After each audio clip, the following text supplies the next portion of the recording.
So this next question is titled, Parents Don't Want Me to Do an Apprenticeship. Oof.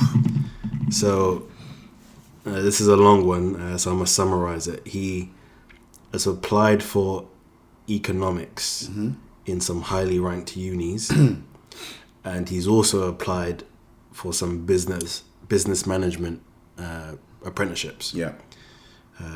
Project management, chartered management, and he's got offers from both. Ooh, he's rich. And so he's rich in opportunity.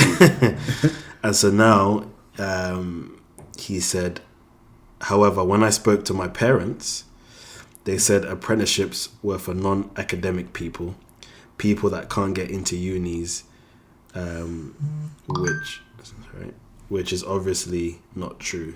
I was wondering if anyone has any advice for what to say to my parents, or what you did if you were in my situation.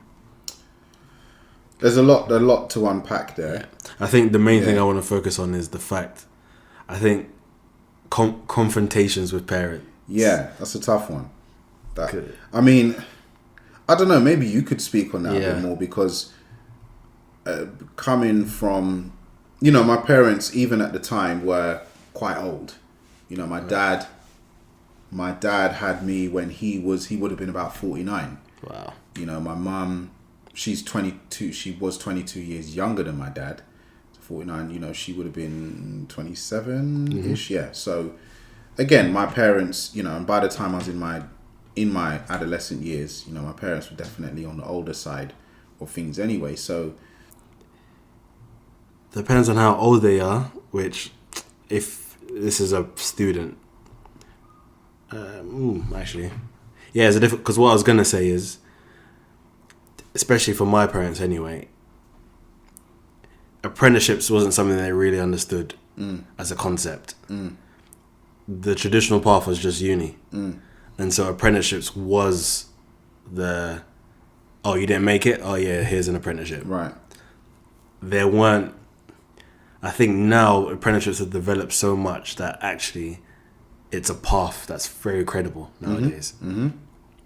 But at the African parties, no one wants to hear about what apprenticeships you went to. Yeah. Everyone wants to hear, did you go to that uni? Yeah. And what grade did you get? Yeah. Level 6 in an apprenticeship, even though that's actually good, we talk about currency, doesn't translate well in those parties.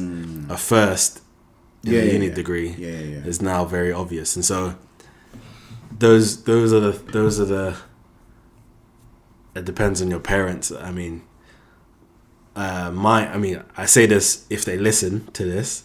We have a great relationship now. But at the time, more so my dad, didn't quite understand, and I think it's just how things were. And so the conversation had to happen where it was like, I'm not doing economics. I think we said this in the last one. And he went, I guess he was trying to care at the time, but he went to a parents' evening to confront. Oh wow. Like, he was that adamant that actually economics is the path. Yeah. That he went to talk to them and say, like, am I losing the plot, or is this actually actually viable? And they had the conversation and kind of convinced him that actually no, it's the thing coming up. Right. And so he kind of shrugged his shoulders and said, all right, go for it then. And then, like I said, now when we talk, I was with him a couple of weeks ago. Like, he's over the moon. Of where I've ended up, or the prospects I have now, because it's like, okay, you were right. And so that's what you're gonna have to hope for when you have these conversations. You can't not have the conversation. And I don't know who this person is, but I'm an introvert, right? Or like, I don't like confrontation, right?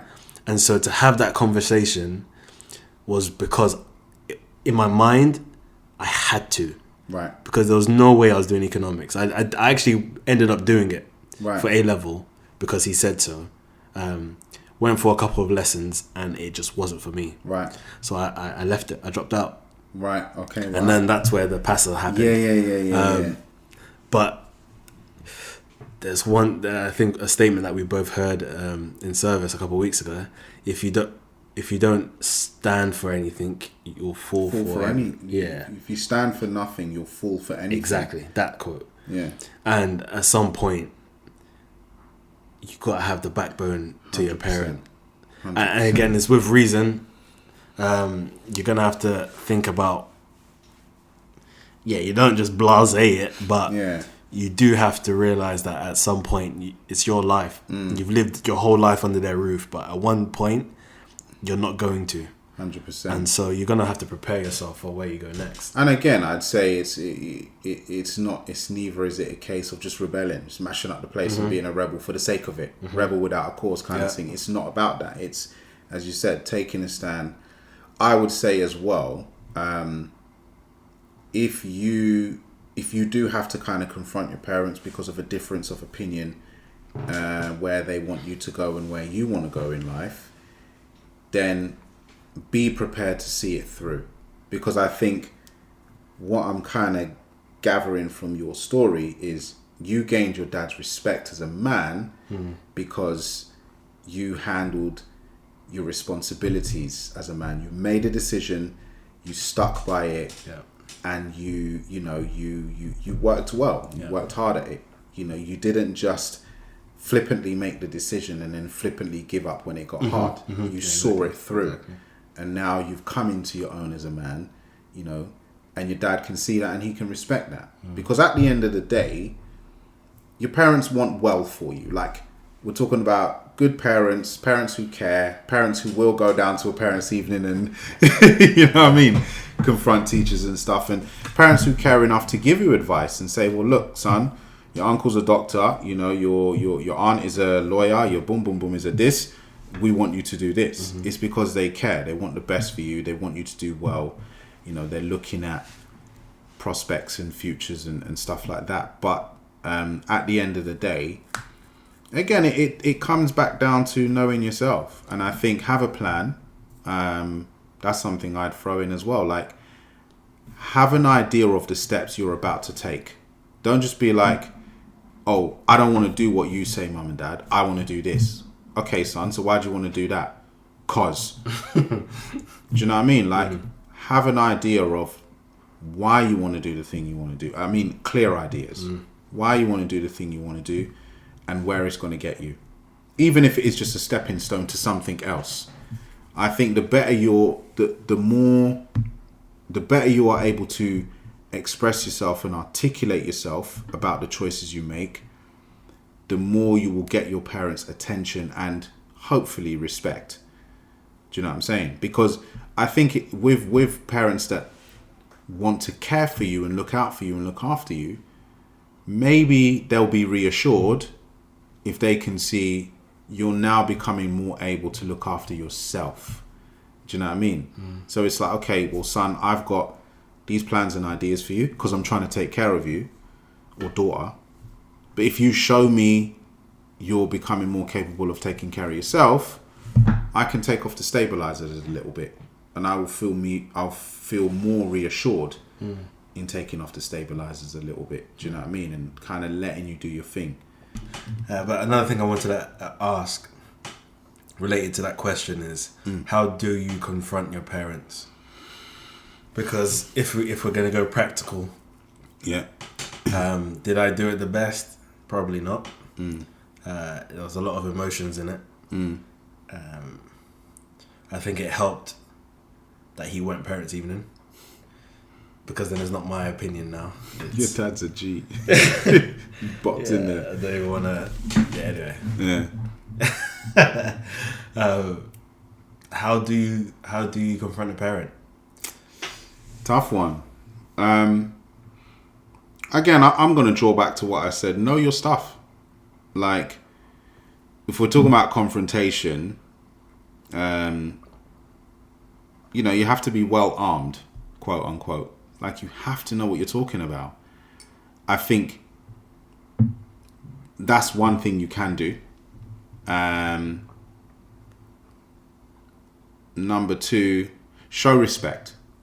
Again, if we're talking about good parents, what I would consider to be good parents, show them their respect. Like, don't just try and palm off what they're saying or brush it off, or don't be disrespectful. Don't try not to get overly emotional and start mashing up the place and swearing down the place and getting up in their face. No, still show them their respect. They're your parents. They brought you into this world. They love you. They fed you. You know what I mean? They've grown you. So show them some respect. Hear them out. I think, because that's the thing. Like, when you're arguing and there are bare emotions involved, people cut over each other and no one ever finishes a point, and it just escalates. No, hear them out and ask them to hear you out. Do you know what I'm saying? If it does it just off the top of my head, like, know your stuff, like, and be well informed about the choice you're making. Show them respect at all times, as hard as it might be, and hear them out and ask them to hear you out, and then hopefully that will set the basis for at least a good dialogue, a good conversation. Even if it's an argument, as long as you can learn things from that argument, then it will be worth it to some degree. Yeah. All right, well, we might as well not lie. This is an outro. You are at the end. Yeah. And we want you to do what every YouTuber says. Mm-hmm. Like, comment, subscribe. Share. Share's a big one, personally. It is. We're trying to grow something. This is... this common room thing is basically we're trying to help common people get access to elite information. For free. At this stage. For now. For free for now, yeah. I like that. But we're really trying to help. We both have a burden. Russell, all three of us have a burden just to see normal people get access to things that only money would really get. Big money would only really get you. Absolutely. So if you like what you're hearing, please share. Help this. Yeah. Help this out big time.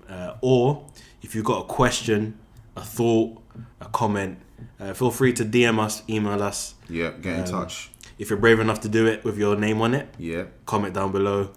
If not, then we got an email, tcrpod@outlook.com, or Instagram, Twitter, TikTok. Our handle is tcrukpod. I'm also going to throw in as well, send in a voice note. Like, if you want to send a question or, again, a comment or anything of that nature, then send in a voice note, like you would. Record it and send it to us, and we will actually feature your voice note on the pod as well, and then respond. Do you know what I'm saying? So it would be great to hear from you guys a bit more live and direct as well. Cool. All right, we'll see you in the next one. Yeah, see you then.